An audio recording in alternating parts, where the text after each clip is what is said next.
Welcome to Blinkers Off with your hosts, Jared Welch and Aaron Halterman.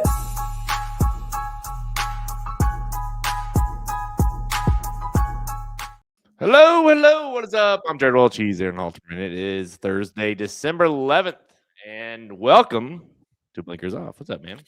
What is up? Yeah, it's kind of a calm weekend, I would say, but we still have one Derby prep race, and then next week we've got two, including the elusive Springboard Mile. So calm before the storm in horse racing this week.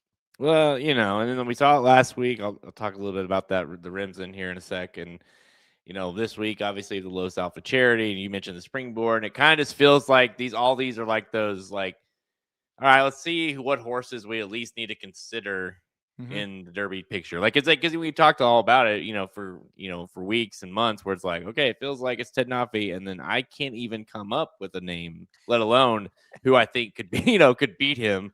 So these races, as shitty as they might seem or whatever, at least it's like, I feel like we're just weeding through. It's like, all right, that's a horse I at least have to know. Paladin, that's a horse I want to know. Renegade, that's a horse I maybe need to know.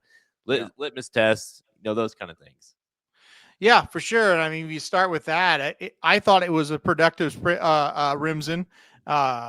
Sometimes it is, sometimes it isn't, right? Like we know that heading into it every year, it could be a weird race, but I thought Paladin ran really well. I thought Renegade ran well also. He also was coming in off of a kind of a light work pattern. He had missed a couple works. So, I thought he was pretty good. And they kind of remind me, and I said it last week, they kind of remind me of McGonigal and Zandon a little bit, how they're kind of finishing together, and they kind of just look better than who they're facing up to this point. So I thought it was for a Rimson it's always kind of questionable what comes out of it. I think this year's running was pretty good.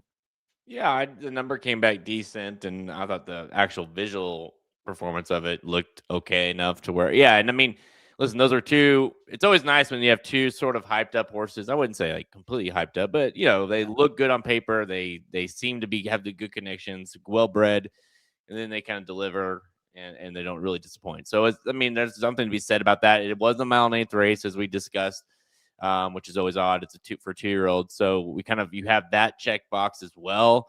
That you kind of like, all right, these are horses that I think will, as we go down the trail, will at least be okay to run in these kind of races. So what they do, if they're good enough, we'll see. But I'm with you. I thought like they're certainly draftable, right? As we get closer to the fantasy draft.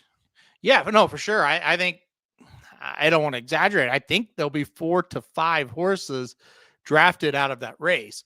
I don't think you can say the same for the Kentucky Jockey Club. I think there only might be 2 or 3. So it is something, and again, I wasn't overly impressed with Paladin, but I thought it was solid, right? The problem, and maybe it's a good thing for the filly Zany, and it's not really a knock on Paladin, but the race was a half second slower than the Demoiselle at a mile and an eighth that had Zany. And so that's a problem, although that horse, that filly looked really, really good in the Demoiselle. So there's that as well. So a little bit of mixed signals, kind of the same with Further Ado 2 weeks ago.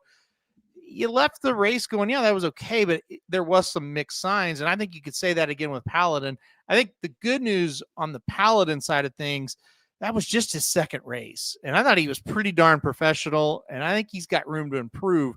I think he's got a lot of upside. Yeah. I mean, it is funny how we keep comparing him, or you have compared him to like the Zandon, and has that kind of feel, I guess. Wasn't overly impressive as a 2-year-old, but was like doing things the right, the right way. And then as they continue to kind of, he's always in the mix. And a horse like this, who is lightly raced, in a second start, certainly got to think that they have, we're going to, well, one, obviously stakes from here on out. And two, it's going to be, okay, we have a real one here. Now we're going to go from the Derby and work backwards and what races that horse runs in. So I do think we'll see that horse at least 3 times between now and hopefully the Kentucky Derby. Yeah, and in typical Chad Brown fashion, he mentions the bluegrass is kind of That's the goal, right? And that makes sense. That's where Chad Brown's best horse, Bluegrass, and then Wood Memorial comes into play as well. But it sounds like Bluegrass for this one, and he'll work backwards from that, like you said. Whether that that he's went down to Fairgrounds recently, maybe he does that. We'll see. We'll see what he does. Could use the Withers as a prep as well, going a mile and an eighth. So yeah, I think he's got a plan, and he said, hey, this is a serious horse. So I think we got to take him seriously as well. As far as Renegade goes, it's going to be interesting because Pletcher has Renegade who ran second. He has Courting who ran fourth, and Courting is a mental case. He just kind of runs in spots. He looked like he was going to run last, and then he ran hard for a bit and got into fourth. It sounds like Courting's going to go Fairgrounds and go long as soon as possible. And then we'll see on Renegade. He's going to go down there, maybe, or down to Florida, I should say. I'm sure they'll keep him and Ted Noffey apart. Maybe Renegade's the Tampa Bay horse for Pletcher. We'll have to see. But I thought he was pretty good, honestly. And it feels like it feels like what 2000 or 2010s when Pletcher seems loaded at this point in the season. We hadn't seen that from him the last 3 or 4 years. Yeah, they've been building, I guess, because it does feel like it might be going back to when we have 10 of the 20 horses are trained by Pletcher, with one being the very clear contender. Right. One I was looking back at Zandon with he after he ran the rims and went to the Risen Star, then went to the Bluegrass, and then of course went to the Derby, and so that would seem a very likely scenario for Paladin. Although we've seen him go different spots, but that Risen Star and then into the Bluegrass, I'd say maybe we get an extra race out of there. We'll see, since he is so lightly raced heading in. But so was Zandon as well, so it will be we'll see what they do. But Zandon very, very similar in terms of maiden special weight, rims, and Risen Star. That was the first 3 races of his career. Yeah, and I think we look back after the career ended with Zandon, and he's kind of a punchline. He never could really, win that big one, so to speak. But, going into the Kentucky Derby, he looked like a horse. I mean, just coming off that Bluegrass win, and he was building. And I don't know if you want to go watch Rich Strike win the Derby again, but when they turn for home, Zandon looks like the winner. He just hangs. And that was kind of the start of the Zandon is a hanger situation, right? He just that up to that point, it's like, I think he's pretty good, and then it was like, he just can't finish. So anyway, hopefully Paladin doesn't do that as a roundabout way of me trying to say that.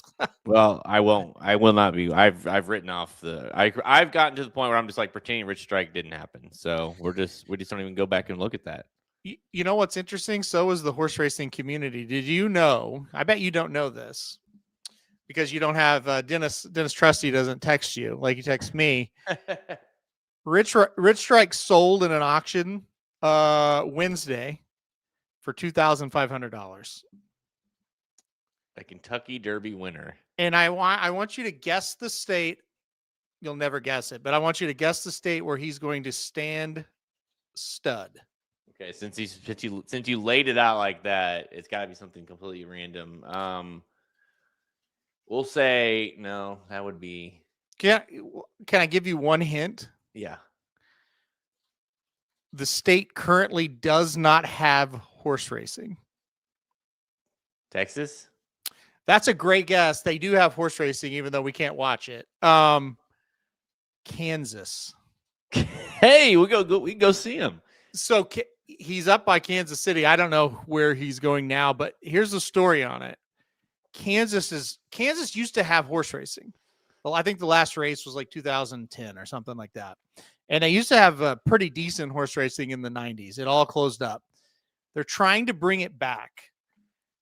And there's a track called Eureka Downs, which is about 100 miles from Joplin. It's in between Joplin and Wichita, Joplin, Missouri, Wichita, Kansas. They're trying to revitalize that track to have live dates in 2026. They think they're going to do it. Now, it's going to be a slow process because they're going to have to build up horses in the state. There's not enough horses to run very many dates, but that is the plan as of right now. and Rich Strike is standing in Kansas as of right now. So let's And I'm not making backtrack a little any of here. this up because it sounds like a bunch of bullshit, but this is true. I researched it all day yesterday. You just threw a lot at me, and I'm gonna try to digest that for a second, because basically what you're telling me is, while racing in some regards seems like it's dying in certain spots, we are building out a track and having trying to revitalize a track and have actual running at that Kansas racetrack. And to further that, the lead the lead sire that's trying to set up the kind of the revitalize the horses in Kansas is none other than Rich Strike. Basically, that's all true. According to what I've read, if I've misspoke, it's because I listen. There were articles on Blood Horse about it. Pollock Report, I think, had an article. So I'm just kind of paraphrasing these articles. Here's the fascinating thing. This is a track that hasn't. It is there, like it was there. It raced when Kansas had racing. I think it was like early 2010s was the last time they had a race there. It sounds like, by how they write the article, that like the locals really want it to happen. Eureka, Kansas is a tiny ass place. I've never been there, but on the map it's very small. But it's like they said, the carpentry club of the high school has been trying to help build stuff to get it ready. There's been like hundreds of volunteers trying to get this up to snuff where they can have racing in 2026. I'm actually rooting for it hard, because it sounds like, look, you said in an era where there's not a lot of places that actually want to race. These people in Kansas seem like they really want to race. And also, it says in the article, while Kansas, this is the only track that they think they could get into operation, they want more tracks, but they're going to have to build them. And I think that's far-fetched is what I'm saying. But by 2028, they want to have like an operational racing system in Kansas. Wow. And all this happened because Dennis sent me a message. Is like, Rich Strike is selling, and on the location, he was at a farm in Kansas. I thought, well, that's weird, and that's what led me to all this yesterday. So I went down a journey. Again, I don't know what's faction, what's not. I'm just quoting what the article said. It says that live thoroughbred quarter horse and American paint horse racing could return to Kansas in 2026. Yeah. So the goal is to have 20 quarter horse days and 20 thoroughbred days. They don't think that's going to happen in 2026. There's simply not enough horses. They think they could get it established, and by like 2028, that's kind of what they're looking at. Now, again, like what will this even be? I don't know. But the one thing that they have going for them, they have the backing of the local governments from what that read, and they've got slot machines and they've got slot machine money. So while I still consider it a long shot, 5 years down the road, could they be operational and actually somewhat on the map? I don't think it's totally out of the loop, but they're going to have better places than Eureka, Kansas to run. And that's not a knock. It's just like, that's in the middle of nowhere. Right. Yeah. So it's interesting. Yeah. And I'm rooting for them. I think it'd be amazing if they could get that going, but I don't know if they can or not. Rich Strike, the Kansas sire. There you go. There are 7 sires currently in Kansas, was what the article said, which is, how is there any? But there are 7 supposedly. And I guess he makes 8. I don't know the details on it. So what happened is they probably, in 2008 when they closed down, they probably just left the sires there, and then someone's been feeding them this whole time, and now we're back. Yeah, they're waking them up, and they're still, hey, you got a job again. Yeah, I don't know, baby. And I couldn't tell you where they're at. And if somebody's living in Kansas, like, this guy doesn't know anything. I don't about that. Not a thing. Mean, other than like when a long time ago when horses were not selling for insane amounts of money, $2,500 for a Derby winner is got to be. I mean, I spent more at Disney World than that, and like, how is a horse that's won the Derby? Is that, I guess it's just another point of how random and bad that race was. Well, and the other thing is, it was a digital auction. So you weren't even like live. It was like just on a Phasic Tipton.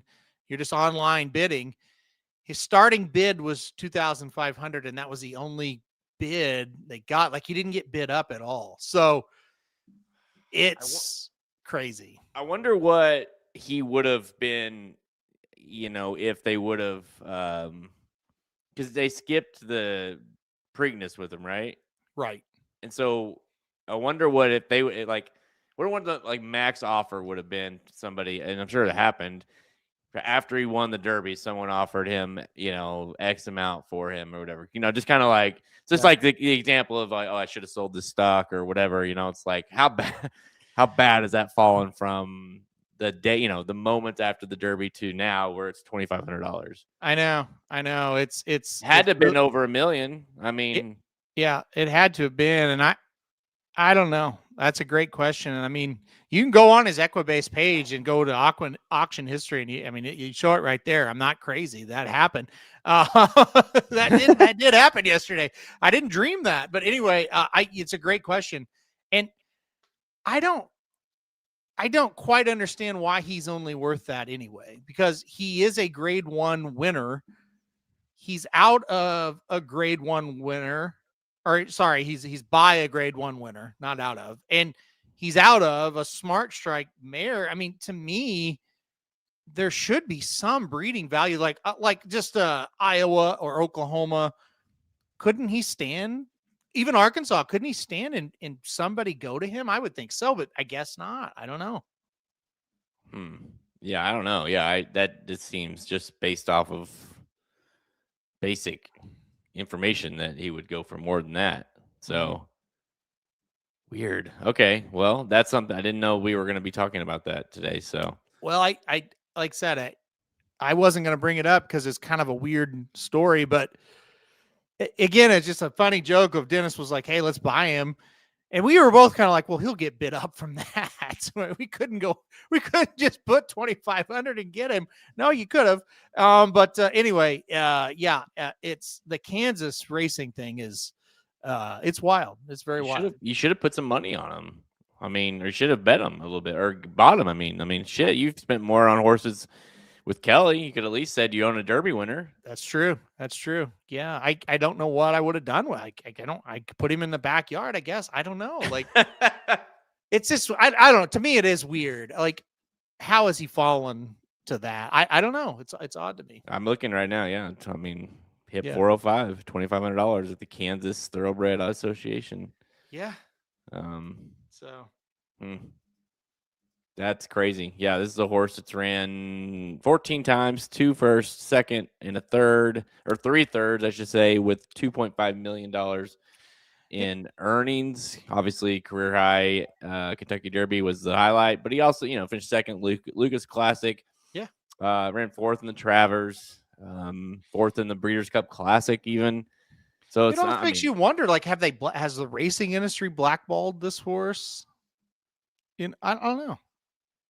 I mean, yeah, that's key nice skill. I mean, yeah, I don't know. That's strange. It's almost like feels like a typo, but you saw it, and I saw it, so I don't know. So there you go. We'll see what happens with the. We could have bought him, Shoddy. We could have just bought him, and he could have been like a racing dude's like mascot. You know what I mean? Like we could just, like how Halterman, like when we go to Saratoga. Your favorite horse, sometimes the mini horse is running around there, and we could have been like, this is Rich Strike, the racing dude's pony or whatever, and it could have been like the Rich Strike. Oh yeah, this is him. Yep, the horse I bashed on as soon as he won, saying he was a disaster. Well, hey, look where we're at now. We owned him for $2,500. Could you imagine that day when we left the Churchill Downs after he had won the Kentucky Derby? I would have said he's going to sell in 2025 for $2,500, which is a fourth. No, let's see. I forget what we paid for Husker Butch now. It's at least half of what we paid for Husker Butch. I mean, shitty ass horses all the time sell for 10 grand, or claim for 10 grand. Well, that's what Dennis says. He said we should buy him for 2,500 and get him back into racing shape and run him in a $10,000 claim, or he might get claimed. Yeah, no shit. So, Huh. Yeah.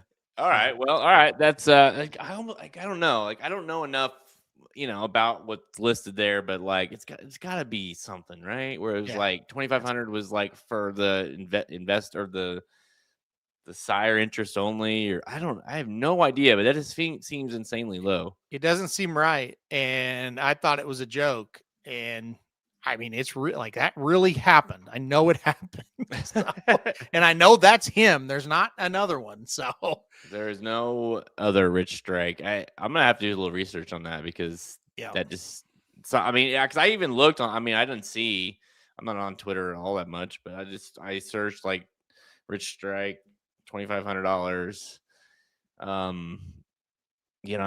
I can't find anything, which is weird because normally Twitter would be all over a situation like that. I think it's because, and how the hell Dennis knew about this, I don't know. I wish he was here. He could tell us, but I think it's because who goes to the Phasic Tipton website and looks at a digital catalog of, and it was like a lot of there wasn't anybody you've heard of on that thing. You know what I mean? So it's like that. I didn't put it this way. I didn't know that sale existed. So maybe people just don't know. I'm gonna do a little digging. I might even post it on our Twitter and say, hey, let's see if someone knows what really happened here, or if anybody doesn't know, and we'll get a little information. But yeah, follow us on the Twitter page, and we'll see if we can get a little steam from that. Because usually when something like that happens, as much as I hate racing Twitter, it would be insane. That's all people will be talking about is Rich Strike and being sold for $2,500. And I'm just assuming he's going to stay in Kansas. Maybe he's not, but that seems like what that deal is to me. Yeah. Maybe he shows up somewhere else. I have no idea. The fact that that's kind of all all that happened at the same time, or at least in a similar time frame where it's they're trying to revitalize Kansas and then he sells there. I don't know. No. But more to come with that, I guess. Maybe we'll be talking about here in a few years. All these just 2-year-old racing running at Eureka. What's it? Eureka Downs. Eureka Downs. Eureka Downs. Also, and half of them are sired by Rich Strike. So I'm going I'm going opening day of Eureka Downs when it happens. That does feel like your kind of track, honestly. Yeah. So. I got to see it. I looked on Google Earth, or Google Maps, whatever. It's man, that's got a lot of work. It's all green. You can see where the track is, but it's all grown up and there's no place to park. And I don't know how they're going to get it going, but supposedly they're working on it. So. All right. Well, let's get into a little bit of actual racing that's going to happen this weekend. We'll see if any of these horses might show up at one day at Eureka Downs. They might. We're going to look at Saturday's Los Alfie Charity. It's a key stop for the road to the Kentucky Derby. We got a bunch of Bob Baffert horses to talk about out of that one. And then we're going to get some rapid fire picks. Not a big weekend stakes action wise. It's the only Derby prep, but we are going to look at some of the stakes action that we feel worthy of talking about on the show today, including, that's right, tomorrow, Friday, the return opening day, Oaklawn Park. It's back, baby. So let's go. It always feels, and you're talking to two Oaklawn guys here, that we cut our teeth at Oaklawn. Whenever it sneaks up on me, and still to this day for when it starts here, and not only does it sneak up on me, I'm kind of it doesn't feel like it starts. It's kind of like Gulfstream. You're well, it doesn't really start until championship meet starts. And it's Oaklawn started, but I'm not really counting it until January, basically. Yeah, same. I think we cut our teeth there, and therefore we feel like Martin Luther King weekend is the opening weekend, not now, because Oaklawn was so traditional about their race dates. You start that weekend, and then you end on the Arkansas Derby weekend, and it's. We should be used to it right by now, but we're not. That's the best way to put it. It's been long enough now, but I can't get used to it either. No, it's super strange to me, but I like it. I don't hate it. No.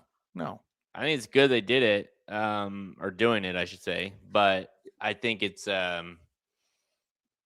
I'm sure it's helping because the thing is with people don't really realize like the weather's always really bad in hot springs like January and especially February, Yep. and it's very whether it be rain or snow or both ice, and so there's always cancellations, and it's like December, even it might be a little cold, but it's great, right? It's Yep. clear, it's sunny, you can run today. And so it's like, why not start a little earlier and then, move it further into the meet as well, or into the year as well. So it makes sense. We always push for it. We're like, why do they, they should do that. But at the same time, I think too, it just the fact that the stakes action is pretty weak. Yeah. Until, like you said, until the old days or the old start days start coming closer, like in January. Yeah, no, it's funny. We did push for it, and then it got it, and it's like, I don't like going anymore. It's so stupid. Yeah. Can we go back? No, It's so stupid. but it is fun whenever you have Oaklawn still. Oh, I yeah. mean, the weather is, and that's the other thing that on the end of the meet, like closing day being the Arkansas Derby was always like a fun thing, but at the same time, you're like the weather is just now getting absolutely perfect in Arkansas. Yep. Like it can't get better in that time of the year, but like, oh, and the meet's over, And Yeah. so it makes sense that they continue that on. But because the weather just gets nicer and nicer as we get into May. But yeah, it's so I'm not saying it wasn't needed. It just I just have a hard time kind of remembering that and Yeah. getting used to it. I do really enjoy the extension of the meet. It's just the December dates. I can't get used to them. So, but listen, I'm with you. I'm excited they're having it. So. All right. Speaking of big time racing, we'll go to Los Alamitos, though, for this one. Race number 8 on Saturday, Los Al Futurity, grade 2, 200K, mile and 16th for the 2-year-olds. And of course, it is a Kentucky Derby prep race, 10-5-3-2-1 for your top 5 finishers. Over the years, this has been also known as the Bob Baffert Classic because all he does is win here. And he's got 3 horses in this running. This has always been a key race ultimate for him. For those 2-year-olds, it kind of feels like, if not his best, one of his best horses show up in here. And now we have 3 very clearly litmus test, a horse that's been running in all the stakes action.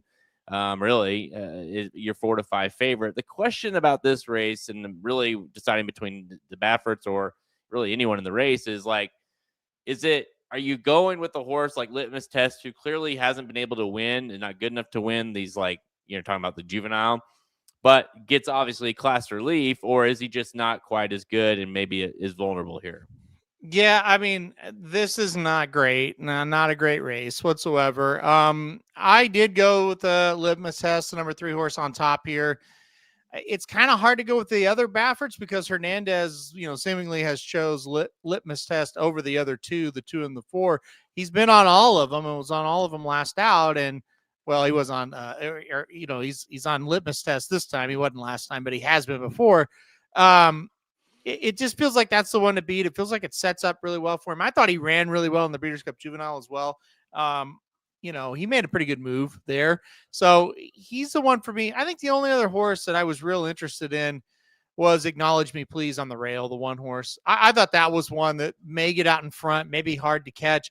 Not really bred to go this long, but I do think out in front could be the one they're going to have to run down. But for me, it was all about Baffert's litmus test. Yeah, I mean, listen, you basically did all my discussion there because that's where I went with the one.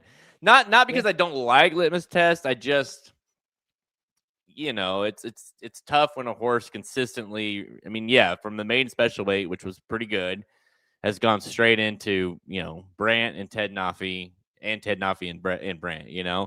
And so it's like, yeah, obviously he has been put up, put in the ring because this is a horse, by the way, that went out. People don't realize, like, not only did he got Ted Naffy twice, he got Ted Naffy because they shipped him out to the Breeders' Futurity at Keeneland and then got him again in the Breeders' Cup Juvenile and then got Brandt to boot, who also beat him, in his debut in the Del Mar Futurity. So this is a horse that's just been battle tested. Now, he hasn't really been close in any of them, and Mr. AP's beat him and Blackout Times beat him and, Desert Gate has beat him and Silver Liberty has beat, you know what I mean? So it's like, I get it. definitely get class relief. And I'm kind of with you in terms of the Bafferts, like, because I was like, okay, well, which Baffert am I going to pick? If I'm not picking him, which Baffert should I try to beat him with? And I'm like, I don't know. Blacksmith is a maiden still. Providence is okay, but the numbers are very light with him, and so I'm not convinced there. And so I'm like, okay, if I'm going to try to beat him, it feels like I'm going to need to go outside the barn, and that's kind of where I rolled with the one, because I'm with you. I don't know that the distance that he's going to be able to run the distance. We'll see, but obviously Doug O'Neill and Los Alamitos is a very speed heavy track, and so if a horse can get it done, this would probably be the time to do it. But the numbers are strong. I think the pace will be very beneficial to him. Draws the rail, will be going. It's almost gonna be like come and get me. And maybe Litmus Test just isn't quite good enough. Like he's just simply not a good enough horse, no matter the caliber of what kind of caliber of race he's in. So maybe the one steals it. I don't know that I really like this. This horse go long term. I mean, he's been good. He got beat by Desert Gate. Desert Gate's a nice horse on debut. Got beat. Desert Gate went on to win the best pal out of that race. I mean, been a strong horse as well, but came back after that, rattled off, went gate to wire, went just kind of blazed. I'm not saying he can't get the distance. I think it might be iffy, but I also just don't want to take Litmus Test at what seems like will be like 2 to 5 or something. Yeah, absolutely. I'm with you on. I think this horse that you're picking. I think he's got a lot of talent. I think we've seen it in both races. I am worried about the distance with this horse a little bit, but sometimes that track at Los Alamitos can carry you a little bit as well. So you might be okay. And I don't blame you for taking a shot against. Let me ask you this. And I'm on the fence with my answer. So I want to ask you, let's say that Litmus Test runs second or third, and it's a fair second or third. Like he never really kind of threatened to win. What does that say about the Breeders' Cup Juvenile? Yeah, that's fair. Because I mean, he was almost there, length and 3/4. Yeah, he ran well. I mean, really. That's I think it would make it the race maybe a little bit. Well, I think it could be two things. It could be that Ted Nafi isn't as otherworldly as we thought, and also both could be true, and that the rest of the fit class is not very good either. So because I think that was a lot of people like, well, it wasn't like he was good enough in the race to win, meaning Ted Nafi, and maybe it's just one of those days where he had it. He didn't have his best stuff, but his class was able to get the job done. So, we'll see. The thing about Litmus Test as well, it kind of is giving me pause, is like, so he wins on debut, not a big shock for Bob Baffert horses in the summer at Del Mar. And he's a favorite, which they typically are, unless he's got another one in the race. And since then, now, granted, he's ran 3 straight grade 1s, but I mean, this is a horse that's been 15 to 1, almost 10 to 1, and 21 to 1 in his 3 starts since. So it's not like your typical Baffert that runs in this kind of race, or a lot of the times it runs in this race where it's like, okay, he's been, sub 2 to 1 every time. So, how good is he? I don't know. Like, it just kind of has felt like one of those horses that he's just like thrown in, like in all these other races to see how, and it's just, so I don't know. That's my pause with him. Like, I don't know that he's coming into this race the best way. I think if he loses this race, I do think it's a knock on that Breeders' Cup Juvenile, because really, I think a horse that ran that well in that race should win here. A very popular comment on the Kentucky Derby update videos I do is, Ted Nafi hasn't beaten anybody. And I don't necessarily agree with it, but at the same time, now we see the first one to come back from the Breeders' Cup Juvenile. I don't know, like if he gets a fair trip and everything and he runs third, I do think there might be a little bit of concern over, well, maybe he hasn't beaten anybody. Where if he wins, I think you then can come back and say the opposite. You can say, well, that's a pretty good horse and he's beaten him twice really easily. So I do think, look, I don't think this is a good betting race at all. I don't think there's I don't think there's a Derby winner in here, But I do think there are some storylines that make this kind of interesting. What about Patrick wants to know about the 6? What do you think about the 6? Captivator, John Sadler trained here. This is a horse that has been in restricted stakes races twice, or restricted races twice, back-to-back races. Finished second on debut, dominated, dusted the field at Del Mar the next time out. So obviously, performance-wise, visually looked very good. Big-time ask here off of out of those races. Yeah, I mean, I think that's the key. Debuted for 35,000 maiden claiming, and didn't run all that well, and then ran 62.5 maiden optional and ran great. Big step up is on paper. I should say it's a big step up. When you look at the horses, though, it's really not. I mean, I think he's better than the 5. I think we know that for sure. His numbers are fairly comparable to the 2 and the 4. Now, his numbers aren't really comparable to the 1 and the 3. So I think it's really a 2-horse race between those two. But can Captivator make a little noise? Yeah. And this is a jump up in class. Yes, but not as big as you would think it is, because these horses just aren't that great that are in it. You see who the sire was? Yeah, Charlatan. Yep. Charlatan, like a very speedy horse, very fast horse. Yeah, you're seeing a bunch of those lately pop up. Charlatan horses. Yep. All right. So yeah, I think it's a tricky race. I would tread lightly with this one, is in terms of like, hammering litmus test, or singling another horse. I don't know. I don't have a good feel for this one, or good feeling, I guess is a better way to say it. Just I don't. This is for a race that a lot of years is like, all right, this is going to be the test of like, am I going to pick this Baffert horse, or how good is the Baffert, or whatever. This one just doesn't. I don't like, even if litmus test wins, you're kind of like, all right, he beat that field, but look who he's faced and who he's been beaten by, So it's like, and how bad, like, he doesn't roll up to those guys, and so how bad is this group, So it's gonna be hard to be like fully on board with them, even with the win. Yeah, no, I totally agree, and unless it's a really, really, really impressive win, and then you kind of maybe think about it. But yeah, I agree with you on that 100%. It's hard to believe that journalism won this race last year. It's like that, and it was impressive, and it's like, okay, that's a serious horse. And you're right, this year it just doesn't feel like we're going to leave this race and go, okay, that's a serious horse. Yeah, he was like, what was he? He wasn't was he the favorite? No, I believe Gaming was the favorite. I think so. Let me pull it up, because I'm pretty sure he was. I believe that's accurate. Gaming was in that race. Getaway Car was in that race, I believe. And then actually, yeah, Gaming was 1 to 2. Yeah, finished third.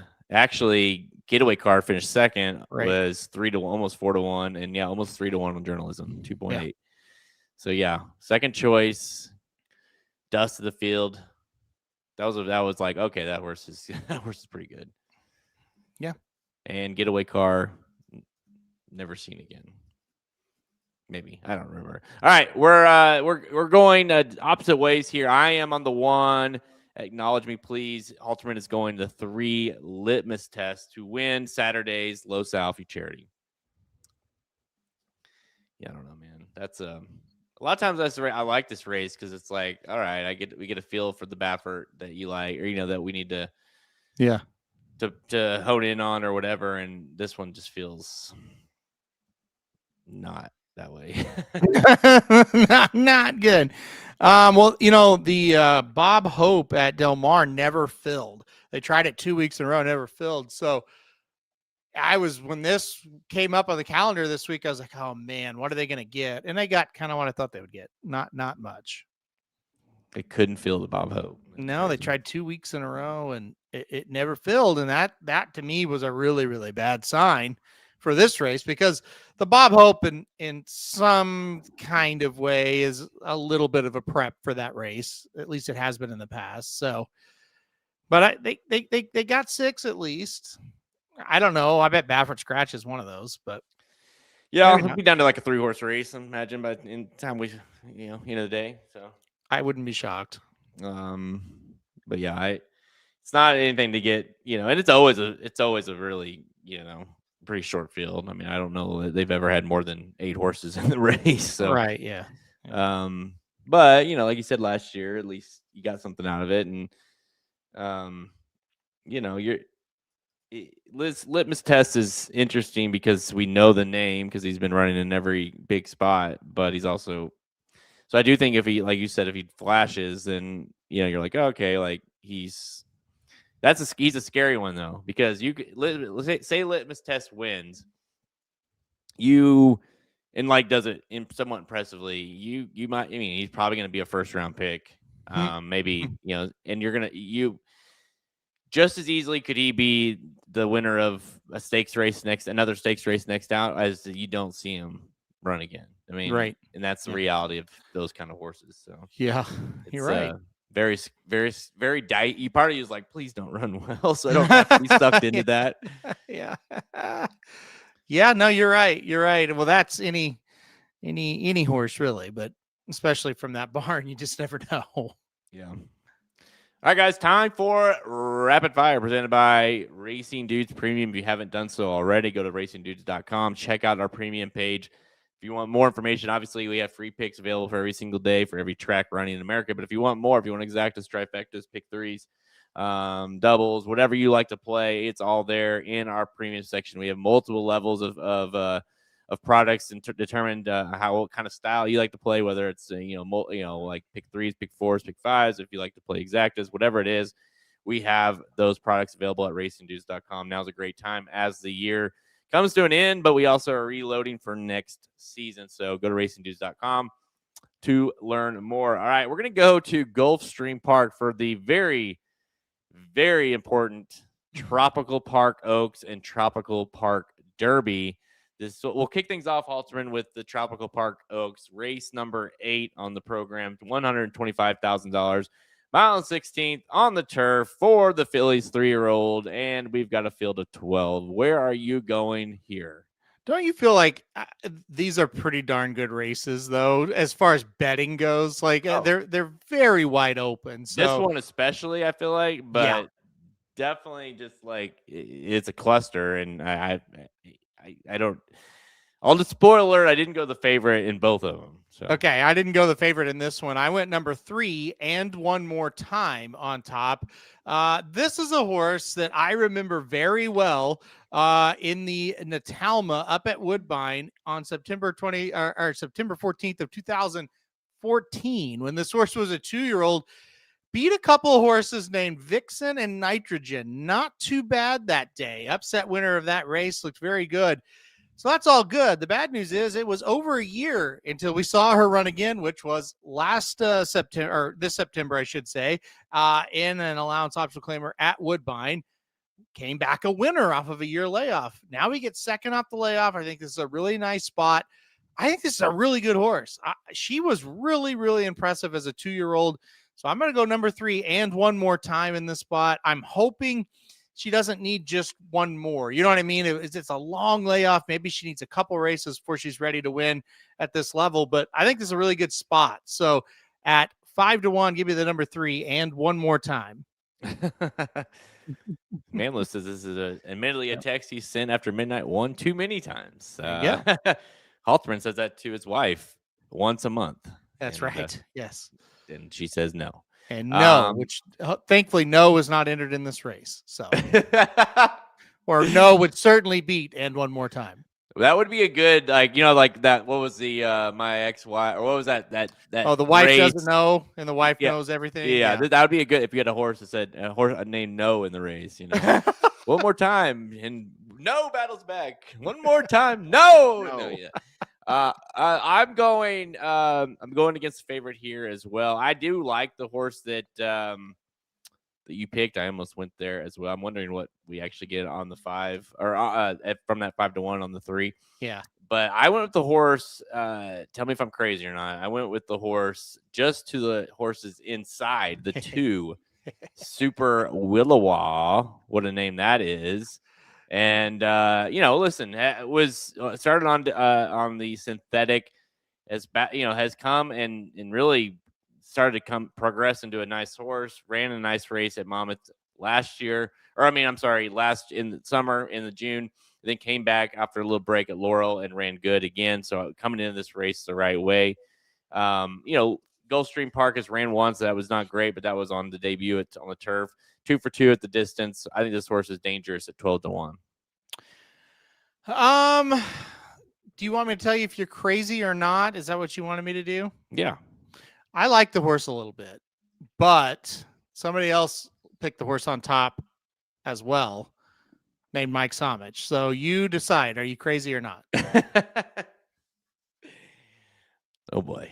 Yeah. Listen, it is a Somich type horse for sure, though. Yeah, and I said that. I said I knew you would pick the horse before I ever even heard who you're picking, because it's a speed horse on the turf. He made good points. You made good points as well. I think, especially here at Gulfstream, you want early speed on this turf course, and this horse is going to get out there. She's gonna get out towards the front. She's probably going to get a good trip from this inside.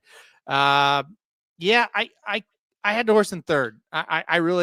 I don't think it's a bad pick at all. I just think somebody's going to catch her.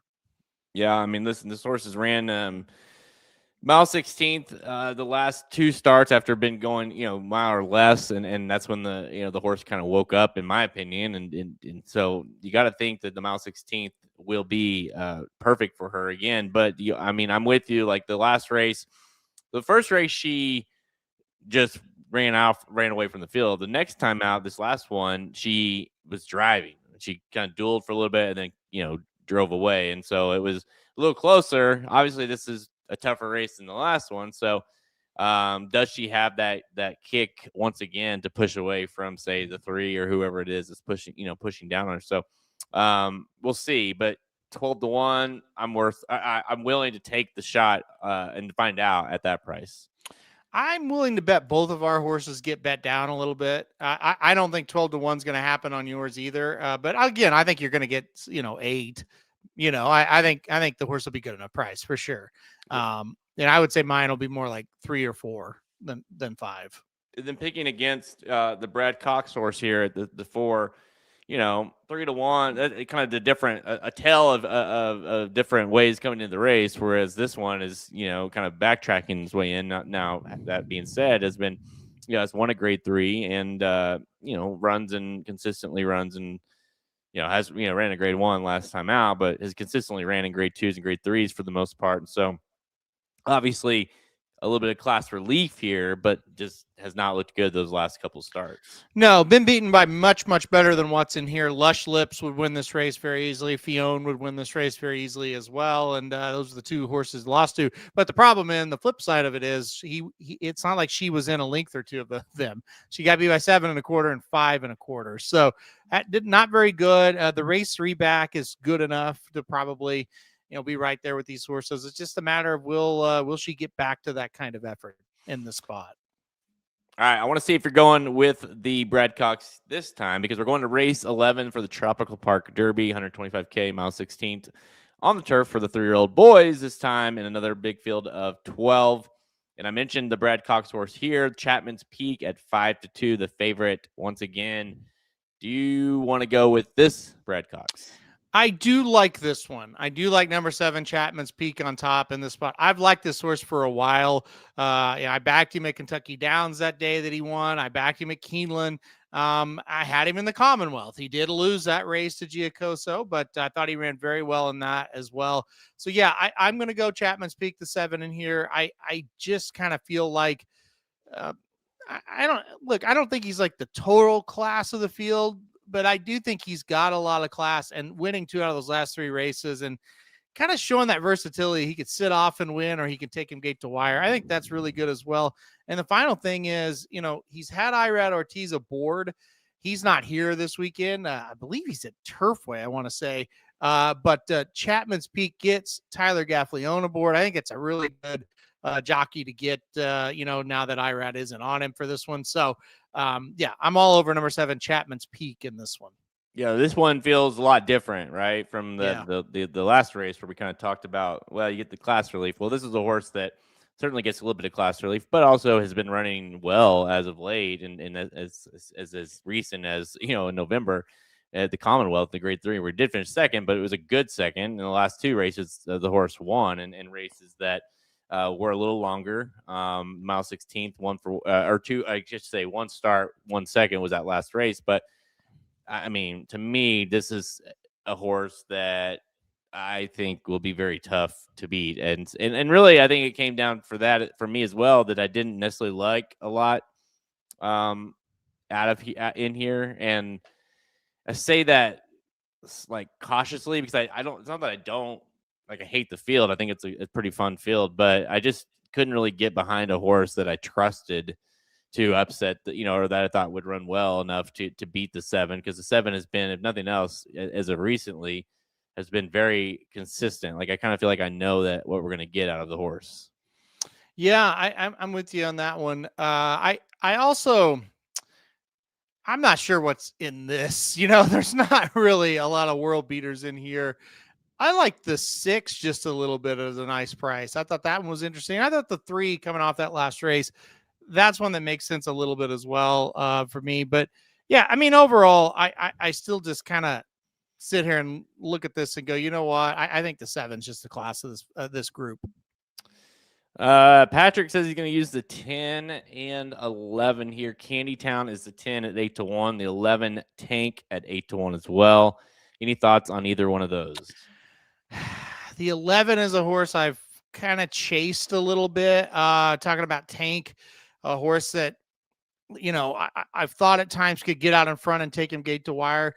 Get a little bit easier spot. Don't like the post position. He's going to have to really fly out of there to get the lead. But if he can get some kind of position early, maybe. But no, I did not use the 10 or 11. The 10, Candy Town, Todd Pletcher trained. Edgar Zayas has about once again. It's ran, I would say, decent, but these have been not great races in terms of, like at least the 11 Tank is like, I mean, the Tank was the favorite of a stakes earlier in the year, was 6-1 in the Belmont Derby. You know what I mean? Like the Hall of Fame was 14-1 at Saratoga. I mean, these are good races, right? Didn't run great, certainly not in the Hall of Fame. Ran okay in the Belmont Derby, but with the 10, it's like it's a little tougher to get there unless this race just isn't good, right? Like I don't think the 10's impossible if this race runs like a $100,000, non-listed stakes. Like if none of these horses show up, then maybe the 10 could win. I would agree. I'm much more likely. I think it's much more likely the 11 wins than the 10 because of that dangerous speed. I did look at the 10 for a while. I don't know. I think there's just too much improvement's got to be done from the 10. All right, let's go to Oaklawn. All right, so Saturday at Oaklawn Park, race number 8. Again, Friday, tomorrow, opening day at Oaklawn Park. So tune in for that. But the Ring the Bell Stakes, race 8, the 150K, 6 furlongs, 3-year-olds, and need no introduction for most of these horses in the race, because not only have they been running everywhere, but for the most part, some of them have been running all over the country this past year. It's a a field of 8. You got 2-1 on Roll On Big Joe, but 5-2 on Skelly, who needs no introduction. Tiana Twist at 9-2, and Banishing at 3-1, who's very good, but he's just been a horse that's been all over the place. He just came out of the Breeders' Cup Sprint, did not go well there, but here he shows up here. What'd you think? Yeah, this will be the first time ever I pick against Skelly at Oaklawn Park. I always just, when he enters, I pick him. I just kind of feel like Skelly might be a little bit over the hill. He just has not ran well at all. I realize, though, that he had some races last year where he wasn't running very good, and then he showed up here and was, able to put up 2 good efforts. I did go against. I'm going to go number 7, Banishing on top. I'm with you. Like, one of these races, like, the wheels are going to fall off, but I just think his best race is just a little better than this group. I like him cutting back to 6 furlongs. I really think like 7 furlongs is probably his absolute best, but I think 6 that's fine as well. I think he'll sit a nice trip. There's a lot of speed. I think he'll stalk and pounce. So give me the number 7, Banishing, and let's hope he can stay together for another race. Yeah, I'm with you. Banishing kind of got his, his claim to fame, or at least probably his favorite track is Oaklawn Park. So it's no surprise why Jacobson's brought him back here. He's, he ran 5 times at Oaklawn Park last year and won 3 of them, finished second, 2 of them. 2 of the seconds were the Razorback and the Oaklawn Handicap, and they were the first mission and some other horse, Alexander Helios. But he's been such a nice horse because he's ran, Oaklawn, he was running at 6 furlong, mile 16th, mile and 8th. I mean, he just does everything. It's kind of what he did all season as well after that.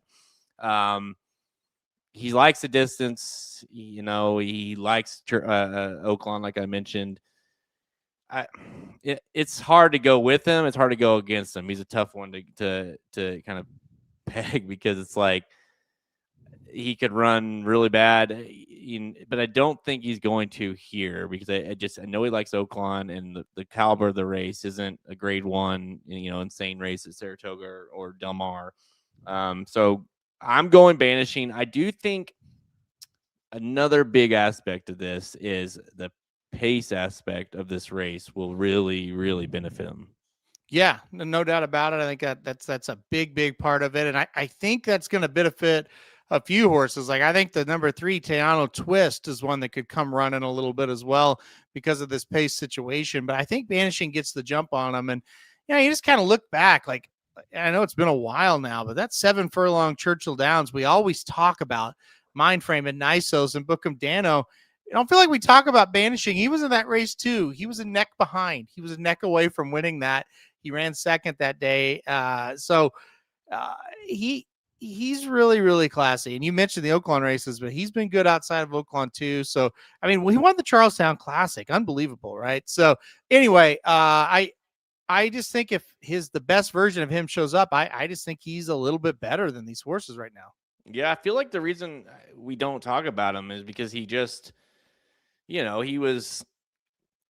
didn't really come out of that race doing much. I mean, he did win the Charlestown Classic. Yep. I guess that's something. But you and I are watching that together, and we're like, of course he wins that race, right? After the year that he's kind of struggled to kind of get in form, and he does that. But so yeah, I mean, he ran awesome that day. I mean, the Churchill Downs race was such just an insane race of who ran in that race, who came out of that race. Yep.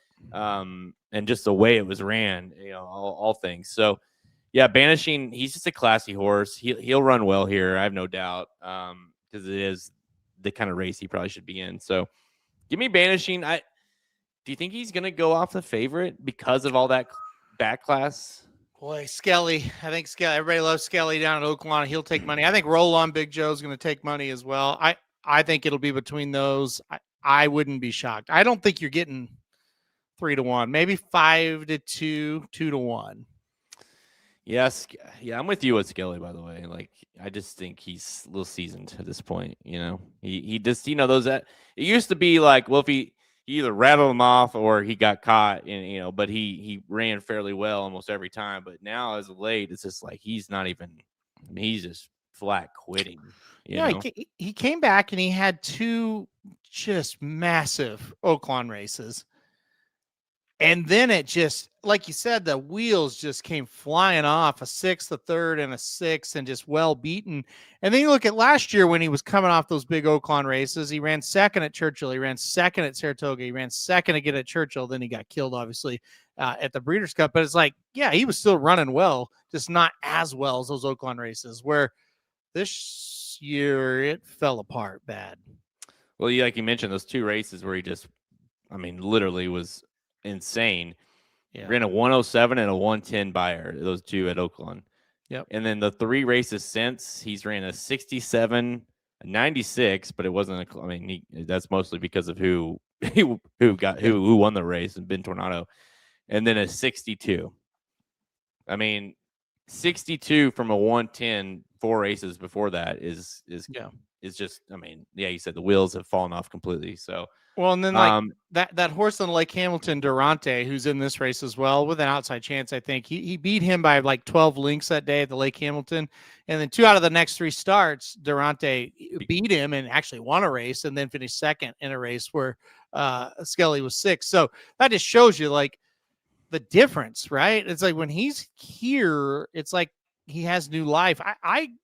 It'd be scary to leave him off tickets. I'd put it that way. Yeah, I mean, listen, the one thing you can say about him, and other than just looking through his form, I mean, other than once or twice, it feels like half the race he's going to be in the front, right? Mm-hmm. There's going to be zero, there's going to be no question about what he's going to do. Now, Saez rode in the last couple, although Santana is a regular rider and Saez is on Banishing, but which I would rather have have Saez, and I think that's a good call. But yeah, I don't know.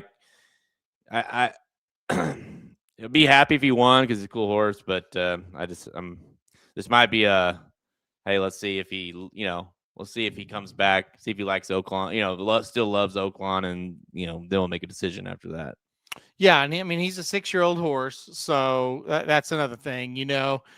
Maybe he's just getting a little tired, and he's ran 24 times, and he runs hard every time. Like he flies out of the up to the front every time. So yeah, he might just be getting a little old, a little banged up. I wouldn't be shocked. I mean, there was a race. I'm trying to remember what race that was. I think it was the race after. Yeah, I'm looking at the numbers now. It was the race after that Lake Hamilton when he ran off the screen. He ran a 20 and a 43. Mm-hmm. Now he finished 6th, beating 9. Yeah. But a 20 and a 43.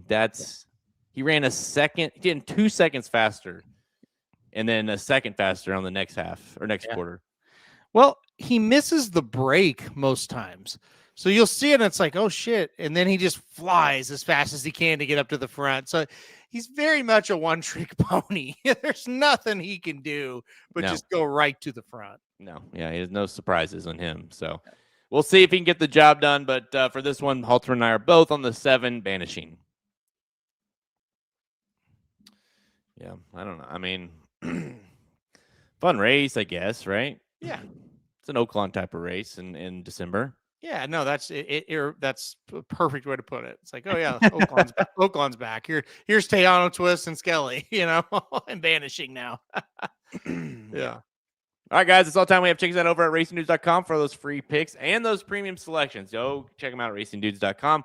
We're on just click that. There's a Get Premium or Racing Dudes Premium. It's very clear to how to find those. You also, by the way, Oaklawn's back. Free picks for that all meet long. Premium as well. So make sure you go to racingdudes.com to learn more about all what we offer.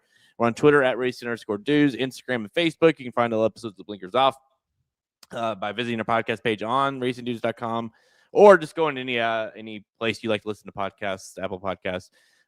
We're there. YouTube, make sure you hit that like, subscribe, notification button. You can watch these live with us and ask questions and interact, see our pretty faces, all that good stuff while we're on Blinkers Off live each and every week. Due to Bet Sports was on last week. Magic Mike Show will be on tomorrow, I think. Let's see. I was going to say, we have 3 weeks left until the draft? Yeah, that's right. The draft will be December 29th. So yeah, a little less than 3 weeks because we'll do that early that week to do the draft. So yeah, exciting news, and the emails sent out with all the rule changes and the different points for the races. So I think people are very, very excited for this year. I think people the changes have been well received so far.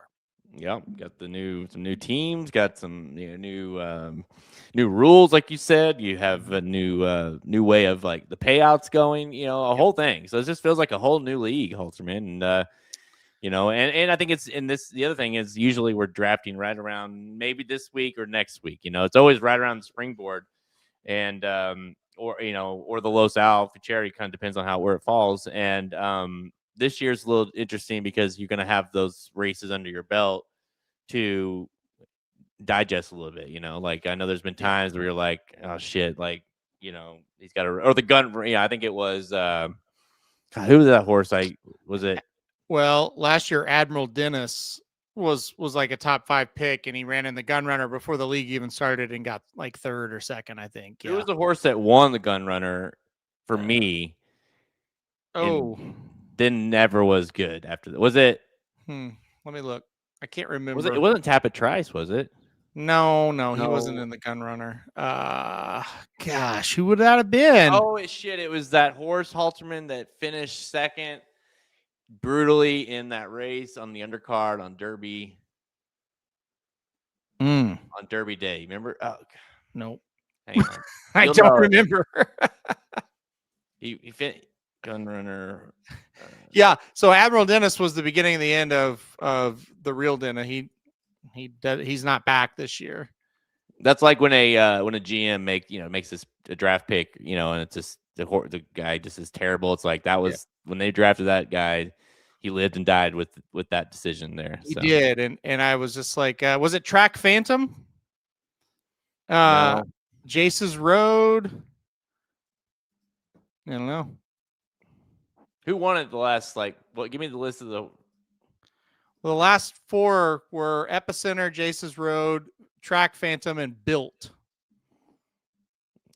I think you're thinking of an allowance race. No. When Gunnett was down there, is that who you're thinking of? No. I'm trying to remember, man. I'll have to think about it off air. Or you could be thinking of the Lecomte, maybe. No? I feel like it was in December. I don't know. Hold on. Let me look at something. Could it be the horse? There's one other race I think you might be thinking of. It was an allowance, and it was in December. Hold on. I remember Tappet Trice running because I didn't draft Tappet Trice, and I was pissed that I didn't. And he won an allowance race. That was Gulfstream. But that was that's a whole different thing, yeah. Yeah. Owendale? No, he didn't. I don't know. You got me stumped. Well, if it wasn't so much dead air here, I'd come up with it. But by my standards, no.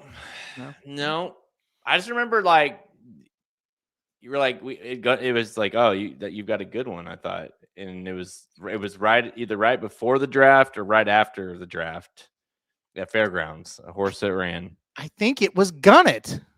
He won. He won a maiden on December 22nd at Fairgrounds. It was Gunnett. Yeah, I think it was Gunnett. Thank you. Yeah, but it wasn't. That wasn't the stakes. It was just a maiden. Yeah, but it was that day. It was that right after, and you're like, okay, that's a good one, He newsflash, he wasn't.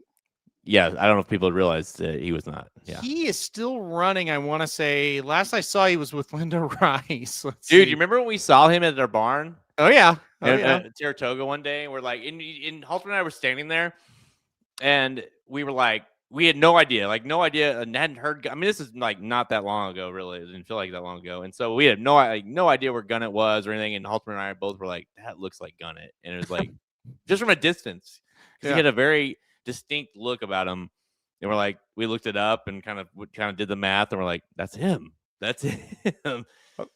So are you ready for this? Gunnett is still active. He last raced on November 25th at Parks.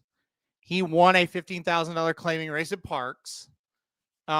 He's ran 57 times, 9 wins, 13 seconds, 11 thirds. He has earned $868,000. He's with Jamie Ness now. Oh, wow. Well, he'll win a bunch now. I was going to say, look out. This could be the monster. And he ran for $15,000 here at Parks and did not get claimed. Crazy. Didn't get claimed. Yeah. Wow. He went gate to wire. I was so excited after that race, the first one. Yeah. And it just went downhill from there. Let me look at something here. It seemed like, did he even try a prep after that? Because he ran third in an allowance. I remember. Yeah, he did go to the Risen Star and he ran 12. So he broke the maiden, third in a 5-horse allowance, 12th in the Risen Star, 5th in an allowance. He did win an allowance. That was all the way up into November of that year at Churchill. And then he went on another long losing streak of over 2 years. Wow. Actually, I saw him snap that losing streak. I was at Saratoga the day he won in 2021. So there you go. Okay, doesn't matter. Well, and we're back. Jeez, Hey, and hold on. Then he went another 2 years before he won again. Good God. Crazy. that's right. Gunnett is going to make he's going to make I mean, listen, he's going to make his 100th start at the 2026 Breeders' Cup Classic. Since I tell you what, since dropping to the claiming level, he's pretty good. He's hit the board. Let's see, in 1, 2, 3, 6 straight claiming races. He's won 3 of them. Well, shit, wasn't he like $1 million horse? Like he was a big purchase. Let's see, auction history. Just try 2.6 million. Yeah, there you go. That's why they keep running them. They got to keep trying to get at least put a dent in what they owe. He's earned 868,000, which is a great career, and he's still not even halfway to his sale price. Let alone all the training fees over the last 5 years. I don't think they made any money. Of course, he got claimed, so the original owner lost him a long time ago. He said, "Oh yeah, some of the current owner probably doing well with him, but yeah." The I don't know who it was. Probably like a was it Winchell? Let's see. I want to say it was Three Chimney Farm. So I bet well, no, if they bought the buyer was Whisper Hill Farm. Okay. So it wasn't Winchell. So I mean, that's still a big. I'm sure that was a big hit, but it's not like it was. Yeah, he was with Asmussen, so it was.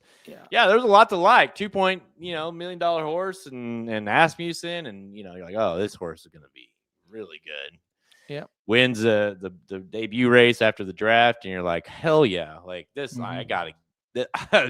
We're winning the Derby, man, and then it wasn't that maiden win. Yeah, he won by 4 1/4, and he beat by my standards. He was decent.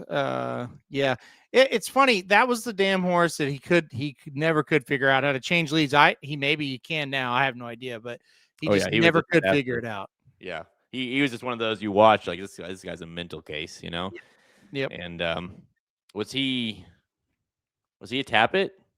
Yeah, he was a Tappet out of a Medaglia d'Oro mare. Yeah, that makes sense then.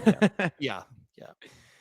Yep. Oh, got it. So all that to be said, we'll go circle all the way back. It's nice to have some of these races, done when the draft happens, because at least you have a feel. Now, again, that wouldn't have done you much good with Gunnett, because you probably would have been even more excited about drafting him. Probably would have went top 5. Yeah, exactly. But at least gives you a little more feel for a lot of these horses, and we're gonna need it because they got a bunch of teams. Gonna have 60 horses, or top 60 after, because there's 12 teams, 5 horses a team. You're going to see literally the top 60 Kentucky Derby hopefuls as of the end of December, heading into January, built by not just 12 teams, but let's say 16, 18 people, because of the multiple teams with 2 people a team. So it's a really good way to kind of get a feel, even if you don't agree with them, you don't like them, but it's hey, here's a list of 60 horses that you can start following and getting to know.